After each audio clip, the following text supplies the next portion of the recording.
Welcome to this episode of the DC Podcast. For those who are watching and listening, you should know that this is our very first take because we always get it done on the first take. Every time. Every single time. So we are back, and today we have a special guest. His name is Mike. No, I can't do that. Mike McKinley.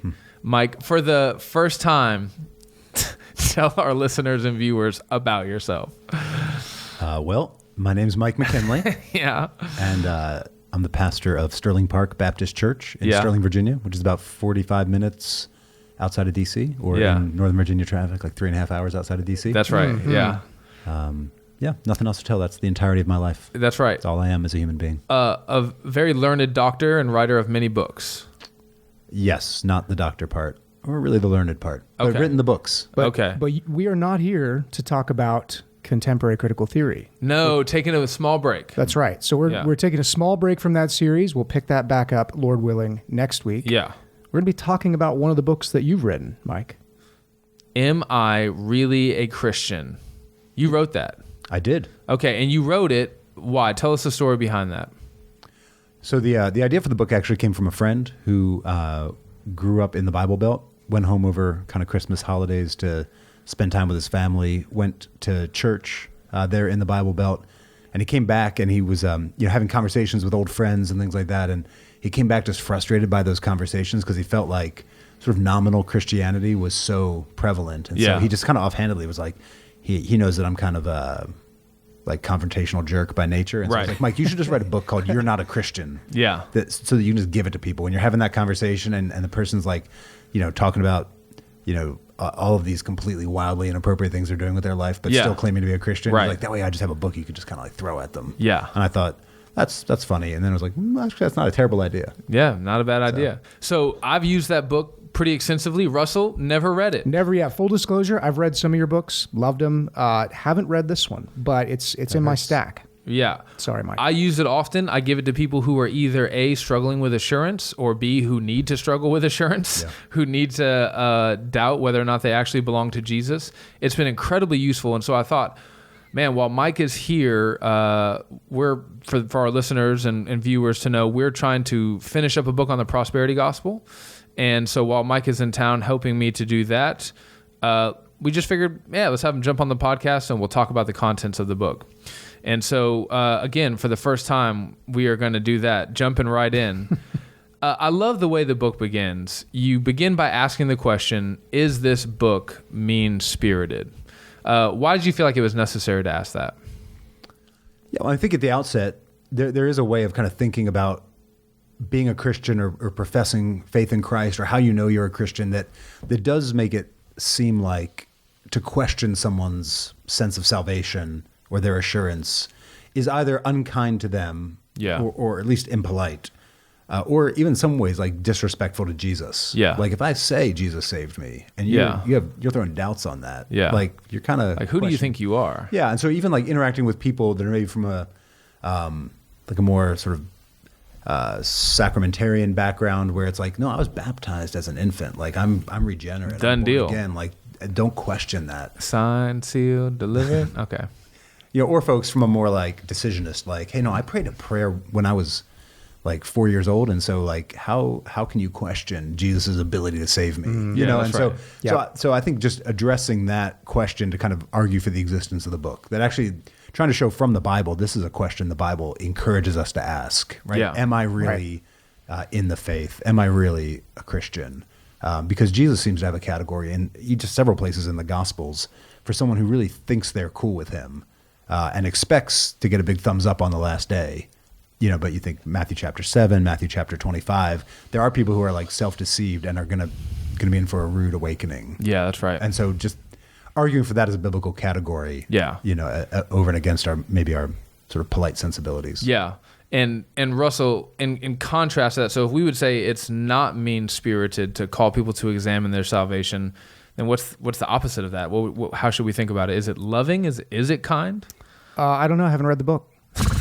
Yes. It can be mean-spirited.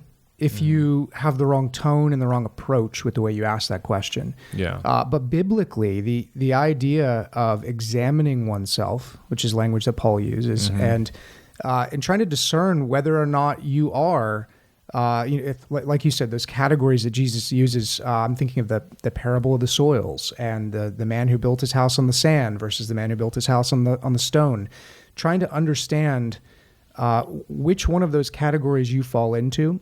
And then looking at other people and helping them make that same self-examination is really a loving act. Right. And if you approach that in the right way, and as somebody who can come off kind of a little bit blunt at times, kind of like you, just it's easy for me to sound like a jerk. Yeah. I have to be very careful about that. Yeah. But if you're genuinely concerned for someone's soul, and you approach it in the right way, it is an incredibly loving thing to do for someone, and a hard thing to do, particularly in our culture. Yeah, that's right. But their eternity is at stake. And so even if you don't nail the delivery, even if you aren't as gentle and as kind as you could possibly be, it's probably still worth it, assuming you have a working relationship. Not always, but usually. Yeah. And the other thing I'd add is having those conversations with people after you've sort of examined your own heart and your own life, right? Like it's not just something for other people, but something for, like, I was very conscious as I was writing the book that I don't want to be the guy who wrote the book on, like, am I really a Christian? And then turns out not to be a Christian. Yeah. You know what I mean? And so I think it's good to, like, the three of us and for the dozens of people listening, right? Like, we all need to ask this question of ourselves from time to time and not allow ourselves to be deceived. That's good. The next question you ask is, you're not a Christian if you haven't been born again. Okay, so even that phrase "born again" means different things to different people. Why is this an important question to ask?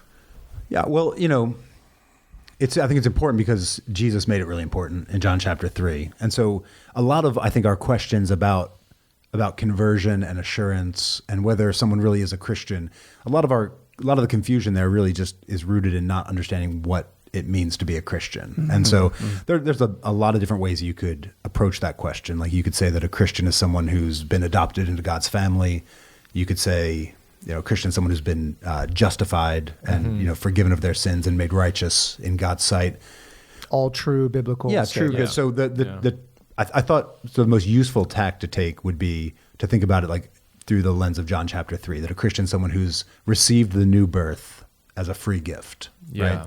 Because in many ways, so much of what the Bible teaches us to expect from a Christian is nothing more than like evidence of the new birth. Right. Right. And I think that just kind of reminding ourselves that for Jesus, like entering into the kingdom of heaven is a massive and total shift of your spiritual identity. Yeah, that's right. It's far beyond just praying a prayer, far beyond, something that you experienced as an infant. But Jesus seems to think that it's the only thing that can really capture it is an entirely new life. Yeah. And so I think if you get that clear at the outset, then you kind of see how insufficient it is to be like, well, of course I'm a Christian because I prayed to this prayer, or my family's a Christian. Yeah. Right? Jesus seems to think it's a radical life change. Yeah. And so everything else that flows from the book in terms of saying, okay, what kind of things should we be looking for in our lives? Really, we're just trying to trace back to like, what is regeneration? What does new life look like when it's actually being lived out by a human being? You see this confusion about people being born again in a really interesting way when you look at some of these old George Barna polls, where he asked the question of all these people, well, do you consider yourself a born-again Christian? Yes. Okay, well then what do you think about things like divorce and sex outside of marriage and just a whole bunch of other things that are very obviously non-Christian, right? If you're a Christian, you wouldn't support these things or you would be opposed to these sorts of things. And then, the article comes out, new Barna poll says that born-again Christians, blah, blah, blah, blah, blah. Yeah. Well, yeah, but they just don't really know what born again means. They just think born again means that they walked down an aisle, they got baptized in a fire truck, they put their name on their preacher said, now you write this date down in the front of your Bible. This is the day that you got saved, and you don't ever let anybody else tell you any different, right? So because they have this misunderstanding of what it means to be born again, everything else kind of goes haywire. Yeah. And in John chapter 3, Jesus uses this really helpful sort of picture of the Spirit being like the wind. right? Okay. And you don't really see where it's coming from. You don't know what it's going, but you see its effects, Yeah. right? And so, like, if a huge wind, blew through here, first it'd be weird because there's no windows, but right, we wouldn't be able to see the wind, but we'd be able to see what the wind does. Like, knock papers off the table and that kind of thing. Yeah, that's right. And so, in that sense, when we're asking the question, "Am I really a Christian?" we're saying, "Am I really born again?" Yeah. You can't see like born again stamped on someone's head. You don't Right. have the X-ray vision, Yeah. spirit Yeah. sensing goggles. Yeah, but Yeah. like the wind, you can see the effects. Yeah. Right? And so what you're looking for in someone's life is, did someone come and mess the papers up in here, or are the papers right where they've always been? Yeah. That's really good, man. But you want to take care in the way you discern those things, obviously. Yeah. Yeah. And you should probably buy a book that would help you. I can think of one. Yeah. It's Mark Dever, 9 Marks of a Healthy Church. That's not going to get my kids through college. Okay. Hey, let's plug the book right now. Yeah. Buy Mike's book. Yeah. And buy a new copy of it. Yeah, Not not a one of those used. used Amazon copies. He That's- gets no money. He can't feed his family with that. So Yeah. buy a copy and go read it. Yes, I buy copies all the time, and they're always new. And I always give away new copies. Next question. Next chapter title in the book. You're not a Christian just because you like Jesus. Go. Yeah, well, I think, again, this maybe sort of touches on the cultural Christianity aspect. I think people will, okay, am I a Christian? Well, I'm not a Buddhist, and Right. I'm not a Jew, not a Muslim, so kind of by default, I'm not like openly antagonistic to religion. Yeah. And I like to have a little, like, something I can identify with. So, Yeah. Jesus is fine. I like Jesus. I kind of respect. And so just, of course I'm a Christian. Sure. Right? That's sort of the lowest common denominator. Yeah. But surprisingly common, where people Yeah. will be like, of course I'm a Christian. I have a good friend that, he would say he's a Christian, but he actually doesn't believe in God. But Right. He's like, no, I mean, if I had to choose my religion, like, Like if for a census, if I had to. yeah. So just kind of trying to push the idea of like genuine Christianity is hopefully obviously more than just a sort of like vaguely pro Jesus Yeah. amongst all the others. In idolatry, we tend to create God after our own image, and we do the same thing with Jesus. And so if we create a Jesus that looks just like us, we're going to like that guy. And if somebody asks us, we'll say, yeah, I follow him. Right? Yep. All right. Next chapter. You are not a Christian if you enjoy sin. Yeah.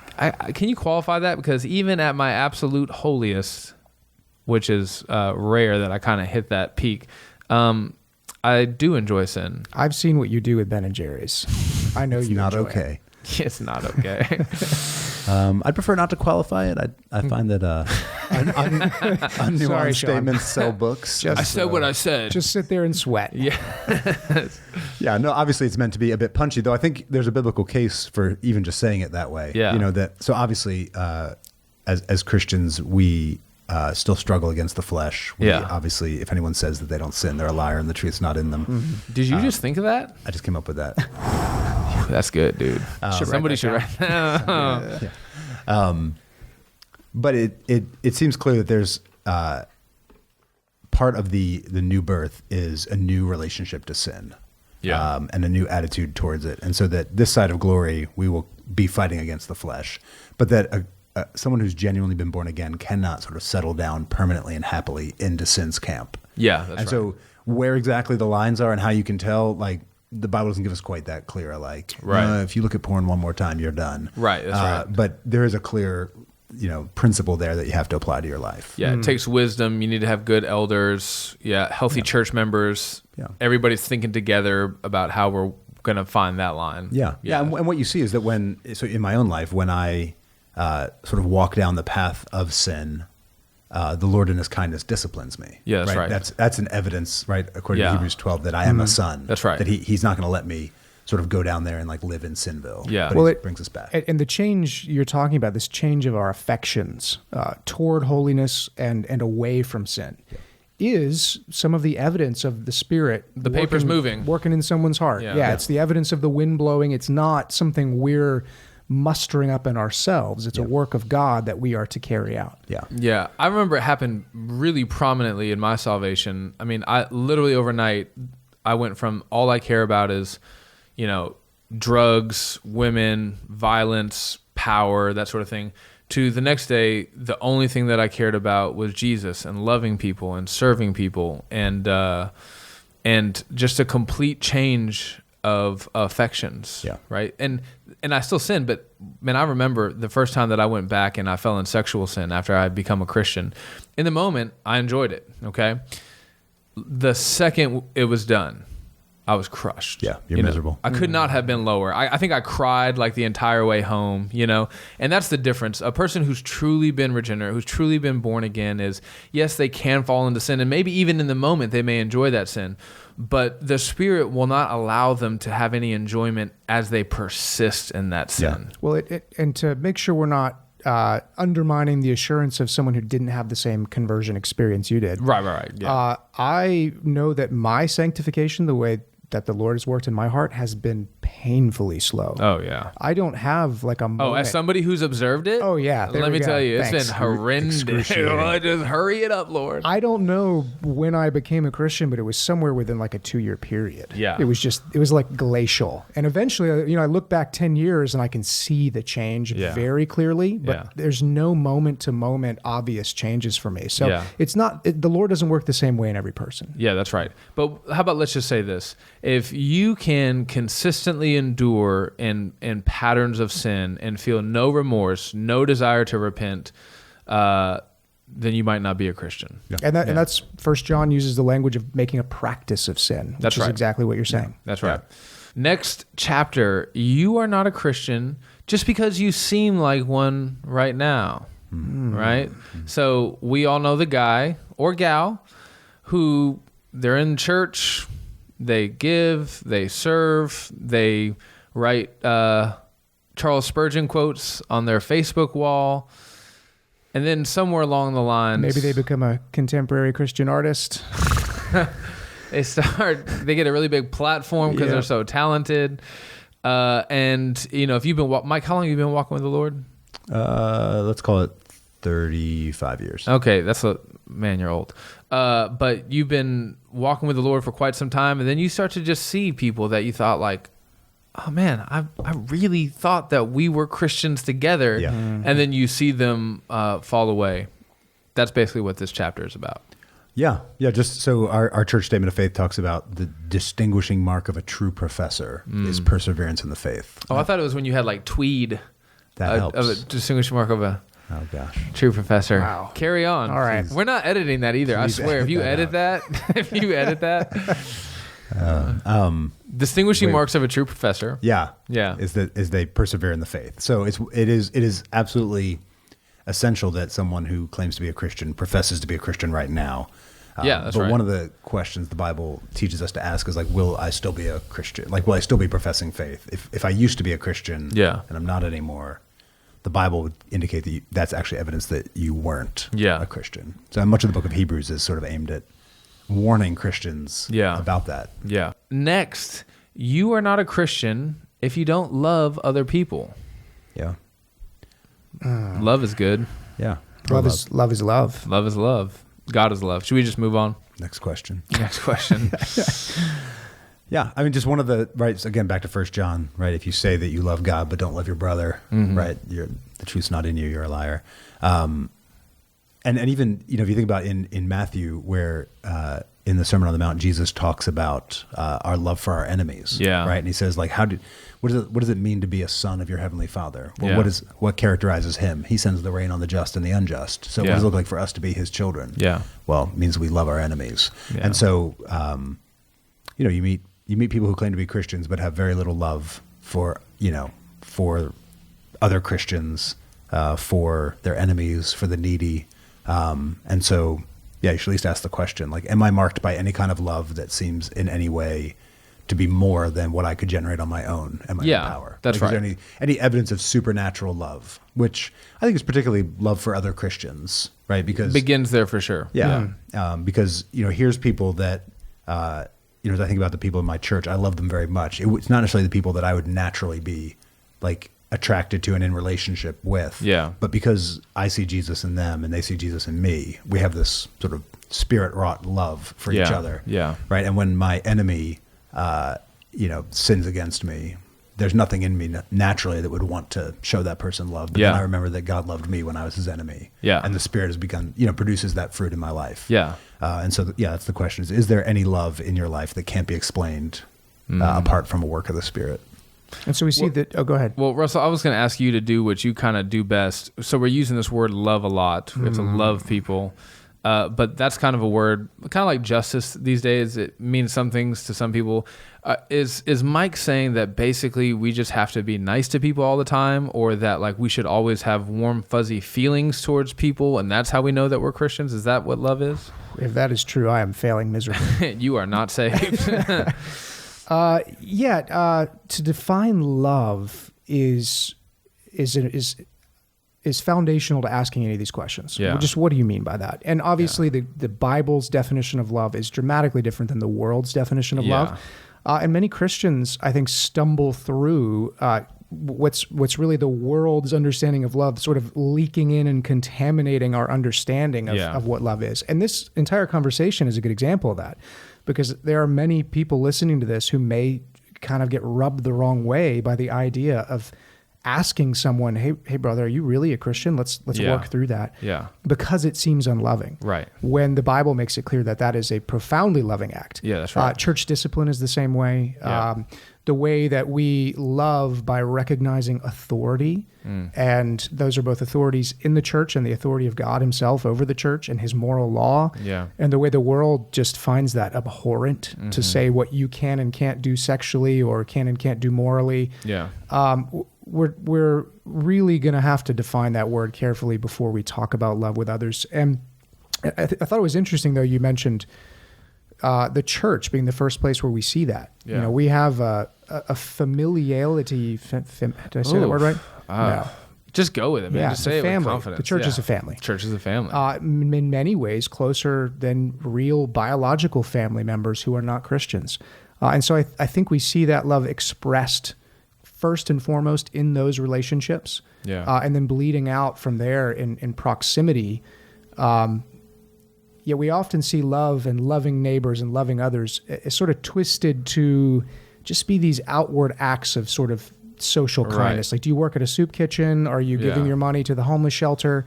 And those can be expressions of that love. But what we're talking about is a love that just doesn't even make sense to the world generally. Yeah, that's right. Yeah. It's a love that encourages and confronts. That's right. And comforts and exhorts and is committed, right? Yep. Our pocket-sized definition of covenant in our church is a relationship grounded in a promise, right? So it's like a commitment to love you even when I don't feel like it, even when you don't deserve my love, right? Well, and that's something that only the Spirit can do in us. That's right. And so I would say, to give you another pocket-sized definition, the definition of love we could use would be putting someone else's needs above your own, putting someone before yourself, to put it another way.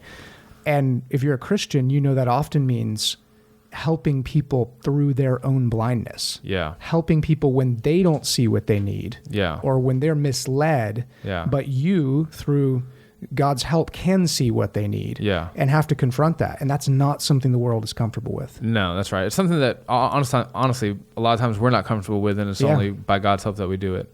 On a completely unrelated note, Russell, I need to speak to you about something very serious after this podcast. Thanks for that. Next. You are not a Christian if you love your stuff. Mike, I love my stuff. What are you saying? I mean, I'm thankful. I loved, like last night we had steak for dinner. Yeah, it was good. I treated you to dinner. And in my prayer, I said, Lord, thank you for steak. It's evidence that you love us. Mm-hmm. Yeah. Sean, So can you think of an example that's not food related? Man, I'm struggling. I love my truck. Okay, yeah, you love your truck. I love my truck. And so Mike says, because you love your truck, you're not a Christian. Mike, defend yourself. I mean, I feel like the title of the chapter defends itself. So obviously the Bible's, sort of the quick version of the Bible's take on possessions and money is that they're often a good thing, often a gift from God, meant to be received with gratitude. Oftentimes the byproduct of wisdom is prosperity and blessing. Yeah. And so we shouldn't downplay that. But the Bible also tells us that because money is good, it's a dangerous potential God substitute. It's a snare. So if we do... A snail? A snare. Oh, okay. Sorry. I get my L's and R's mixed up. Household I grew up in. And so if you love your money and it has a kind of consuming control of your life, right? That's not just money, Yeah. But sure. Yeah. Money, possessions. All that stuff. Yeah. Time, talent, treasure. Comfort. Yeah. So that's. Yeah. So if you love that stuff more than you love Jesus, then you're probably not a Christian. How can you, you're definitely not a Christian. Yeah. What's the litmus test? Yeah. How do you walk that line? Yeah. Give us an example. Well, so. On the spot, and it better be good. Yeah, I know, right? I mean, here's one question is like, whatever you can't live without, like that's functionally your God, right? And that's what Job learns. Who's this over here? Tim Keller? What was this? That's the Monocle? Chris Farley. Are Who's you that with- over there, Dad? Old Bill Shakespeare? Okay. All right. All this is staying in, by the way. So, so if you think about, okay, this, my job, if I lost my job, I wouldn't be okay. Yeah. Right? And you sit down with people sometimes and they're facing these life crises. Yeah. And they're genuinely wrestling with like, am I going to follow God through this? Right. Or is this like, I will only follow God if it involves me, having this job, having these possessions, having this house, right? Having my health, having this relationship, whatever it is. Yeah. Right. I'll only follow God if I can maintain a certain number of things that are more important to me in the long run. And so what Jesus then becomes a way for you to get this stuff that you want. And so I think Jesus is pretty clear, like over and over again, like he does not want you to follow him on your terms. Right. Like He won't allow you to follow him on your terms. Yeah. So if you come to him being like, all right, Jesus, I'll make you a deal, end of the conversation. Like Yeah. you do things his way or you don't do them. So it's basically a guy that I've been reading the Bible with for a long time, coming from a really, really difficult background, never been to church in his life. Yeah. He called me a couple weeks ago and he said, Mike, last night, he's like, I just found myself praying, all right, Jesus, this is your show. Tell me what to do. Right. And I was like, I think you just became a Christian. Yeah, dude. Yeah. Like that's the sinner's prayer. Yeah. Right. Like, this is your show. Tell me what to do. Yeah, that's right. And really there's no way to come to Jesus that's like, all right, Jesus, like this is the stuff you can't touch. Here's my contract. Yeah. Yeah. Yeah. So loving your things, to use the word love in a not ultimate sense, just enjoying, appreciating, valuing the good gifts God has given you. As long as you hold those things loosely and you are ready and willing for the Lord to take them away and to continue to follow him just as faithfully. Yeah. There's nothing wrong with that. Right. It's actually a good thing. I would think so. Yeah. But to cling to those things or to feel, wow, if God took that away, I just don't know. I don't know what I would do. I don't know how I would view him anymore. Yeah. Those are concerning attitudes. Yeah. And it's most often you see when someone's, and I'm not trying to say this in any kind of way, interpret me as charitably as you can, but like people's nominalism begins to show exactly when Jesus touches them, like right where they, like, I don't want to let that thing go. For some people, it's, it's like, I've always wanted this career, and Jesus says, well, you can't have that career. And it's like, well, fine, Jesus, flip over the table. I'm out of here, I recently had a conversation with a good brother, loves the Lord. He's been walking with the Lord faithfully. We actually were talking about your book. I gave it to him, asked him to read it. And one of the things that I said as we were kind of just wrapping up was like, yeah, has Jesus asked you to sacrifice anything significant in your life that was hard for you to sacrifice? And that was just kind of like a litmus test. Like, you can be pretty sure that that you really belong to Jesus is if at some point he goes, hey, you can't have that anymore. I know this is going to basically kill you, but I'm also going to resurrect you and it's going to be way better. Yep. Yeah. All right. 2 more chapters. Here we go. Can I really ever know if I am a Christian? I think we can have a genuine confidence that we are in Christ, right? So certainty would just require us to know the mind of God in a way that we can't. That's right. I don't know, that's a particularly important distinction, like in terms of like general Christian life, but I think the 1 John's written, right, so that we might know that we have life, right? Yeah. And so the goal of 1 John, which is the kind of big book of you're not a Christian, is actually so that you can look at these things, right? Even when Paul says to the church, even when he says examine yourselves to see whether you're in the faith, like in context, his expectation is that they're going to come back and say, yes, I am. Right. That's what he's expecting. And so, by asking these questions, my hope is that like 90% of the people reading the book come away being like, by God's grace, I am a Christian. Yeah. And the other 10% are like, I'm not, I want to be one. Right. And so both good things. Yeah, both are good results. And so So that chapter is just about how it is that we can live with assurance, because I don't think Jesus wants us to live with a sort of constant dread and fear that we might not really be Christians. Right. He wants us to live, I think, in the joy and confidence of our adoption. Yeah. Pastorally, you probably experience this a bunch where people come in and they just say, I just wrestle with doubt so much. Especially when they become reformed. I don't know if I'm of the elect, and you just say, hey, listen, God doesn't want you to live in this perpetual state of fear and anxiety and doubt. And then you just tell them, hey, the fact that you care is probably good evidence that you do belong to him. It's never the right people who come to you like that. Right. You're like, no, not you. I want that guy to come at you. Yes, you doubt. You be more confident. Yeah. That's good. Practically, church membership is a huge part of that. Huge. So as Peter says in 2 Peter, we need to confirm our calling.